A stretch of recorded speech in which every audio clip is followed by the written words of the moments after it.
met at Bellingham Classical Guitar Society meetings, and Right. made friends with David Feingold and the students that were there. And I lived in Bellingham for a while, and I would go to the monthly meetings. And through the process of meeting, Steve, as a builder, came to his shop and found a guitar that I really fell in love with. And it has a story.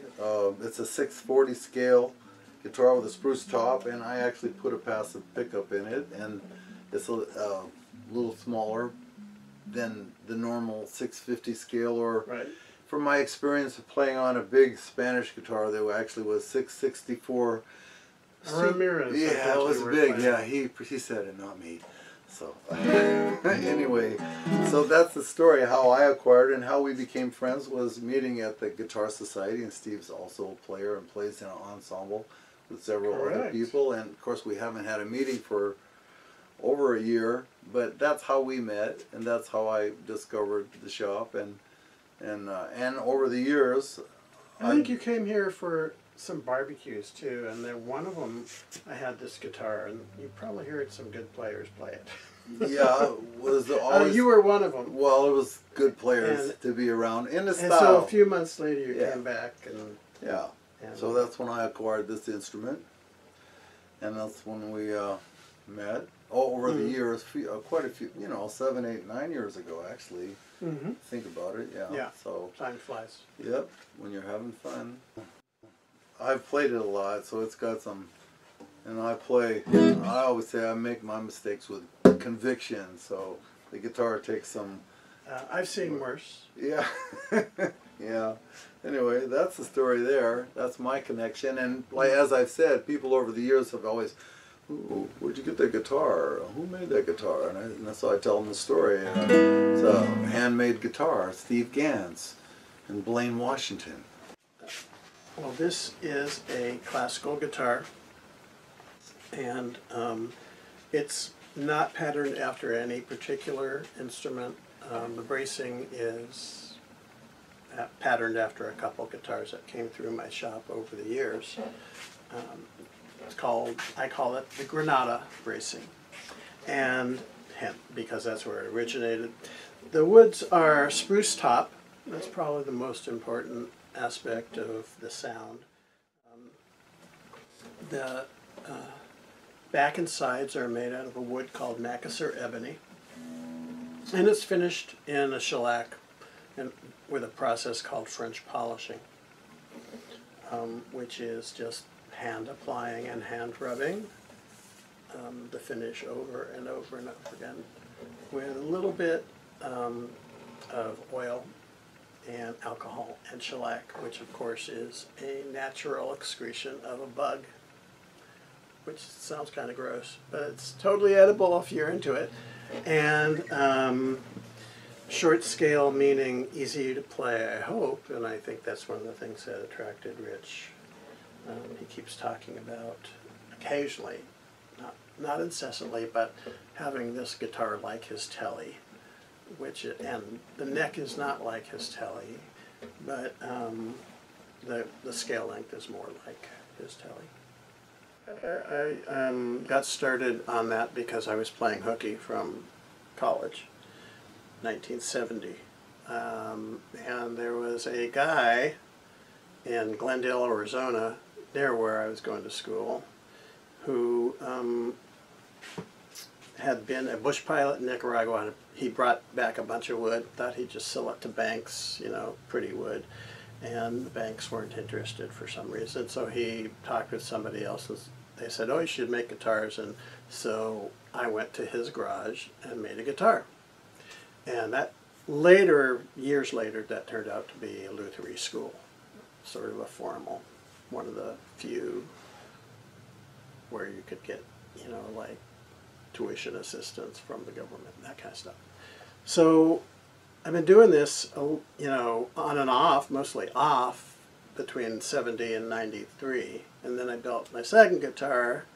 My kids were, out of their childhood and into getting ready to go to college and stuff. And I ramped up again and just started building. And since then, everything I build pretty much I sell. So like many people who undertake a new endeavor, it was not known where it would go. I just knew that I liked what I did in 1970 and I wanted to do it again. So I started pouring my effort and resources and learning about music more and spending more time with musicians. When somebody comes by and is interested in my guitars, it's a way for me to partake in their musical journey. So they're unknowingly partaking in mine. I did go to Spain and study with, got a picture of this guy over here. Just because I liked the way he worked with tools, Jose Romaneos. But there's local luthiers who have been really influential in my development as well, but they don't hand out certificates or diplomas. I build guitars. People call me to see if I have any guitars, and they come by and they buy a guitar, or they just play around or give me orders. Like that guitar is just an order for a guy in Monroe, and he happens to have, that's his second guitar. So the first one he happened to buy, and the second one he said, I want one specifically, and here's what I want. How long from start to finish for one guitar? I have a list on my phone of poems I would like to write, and that is the title of one of my poems that I haven't written yet, but as little as, 2 weeks if I'm just doing something I know about and I don't worry about and I just need to like do it. And then that one's been in the works for 10 months probably, and I've had others in the works. Depends on when you start counting and how you count. So generally people come to me and say, when can I get my guitar? And I say usually about 3 months after I start it. So that one I probably started in September, and it's coming close. I get my wood from all over the world. Some wood that I've gotten locally here in Bellingham, and I've gotten some wood from Brazil, and some wood from Africa, some wood from Ceylon, or Sri Lanka, as they say nowadays. So here's some cedar, and this is sawn out of a larger piece of wood, and they call it resawing, and these two pieces used to be together like this, but are sawn like that, and so they're symmetrical down the center. And cedar grows around here, and spruce also grows around here. So some spruce, and this happens to be, although spruce grows around here, this happens to be from Germany. And you can see it comes out of a fairly large tree, and you can see the growth lines here if you were to look close. And there's a bunch of these that come out of one piece of a tree, and then you can then resaw these into 2 pieces each. You get a top for one guitar out of those, or you could build an arch top guitar out of this. And so that's what this looks like, and this is also from Germany. So I get wood from all over, and I constantly look for wood.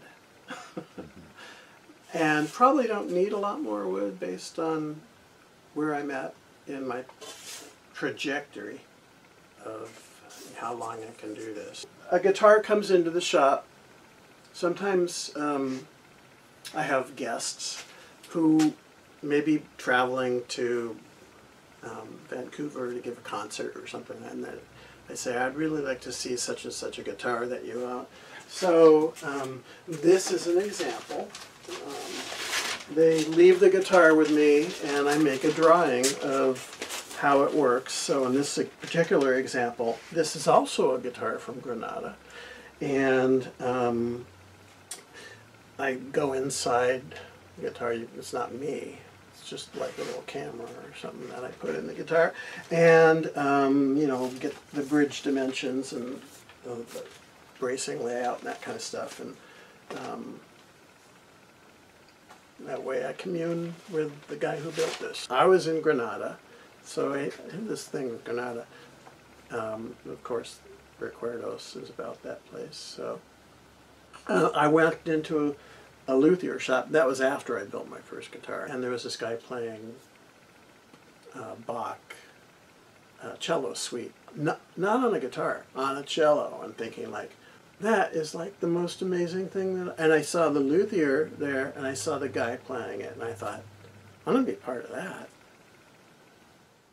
The thing I really like about Rich's music is he has his own musical tastes and ways of playing the music. Might not be strictly kosher, but he sort of, his style meets people sort of where they are. His multiple styles. And I really appreciate Rich for that. Not that everybody should be like that or anything like that. Nobody should be like Rich.